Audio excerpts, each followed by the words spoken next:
ঐক্যমতের বাইরে যাওয়ার কোনো সুযোগ নাই। The chapter is closed. এর বাইরে যদি আপনারা কিছু করতে চান, আপনি আগামী নির্বাচনে আপনার ম্যানিফেস্টোর কথা যত হয়েছে আপনার ম্যানিফেস্টোতে নিয়ে আসেন। আপনি ম্যানিফেস্টোতে জনগণের ম্যান্ডেট নিয়ে সংসদে আসেন। এইখানে অন্য দলের উপর চাপিয়ে দেওয়ার চেষ্টা করবেন না, দয়া করে। আপনার চিন্তা, আপনার ভাবনা আপনার দলের উপর চাপিয়ে দেওয়ার চেষ্টা করবেন।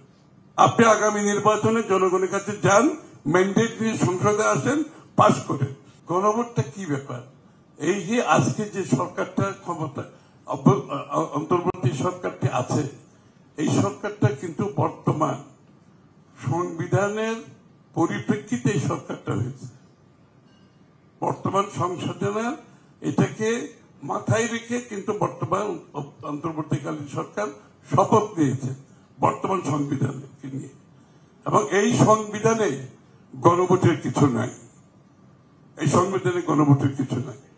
আপনাকে যদি গণভোট করতে হয়, আপনি বাংলাদেশের বর্তমান সংবিধান অনুসারে আপনাকে আগামী দিনে যে সমস্ত দল তাদের ইচ্ছার রূপরেখা থাকতে পারে, প্রস্তাব থাকতে পারে, তাদেরকে জনগণের ম্যান্ডেট নিয়ে সংসদে এসে সংসদে পাশ করার পরে সেই বিষয়গুলো গণভোটে যেতে পারে।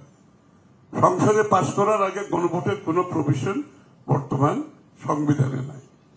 এবং আমরা অনেক কিছু চাইতে পারি, আমাদের সব ইচ্ছা পূরণ আমরা ঢাকায় বসে ঐক্যমত কমিশনের মাধ্যমে সমাধান যদি না হয়, এর একমাত্র সমাধান আপনি জনগণের কাছে গিয়ে এটা সমাধান করতে হবে।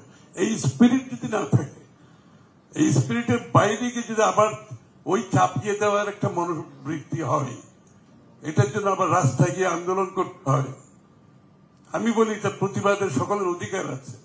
কিন্তু আমরা যে জায়গায় এসে দাঁড়িয়েছি, বাংলাদেশের মানুষ সাংঘর্ষিক রাজনীতি দেখতে চায় না। বাংলাদেশের মানুষ স্থিতিশীলতা দেখতে চায়। বাংলাদেশের মানুষ অন্যের সাথে দ্বিমত পোষণ করেও তার মতের প্রতি রেসপেক্ট দেখাতে চায়। এই কালচার আমাদের মধ্যে থাকতে হবে।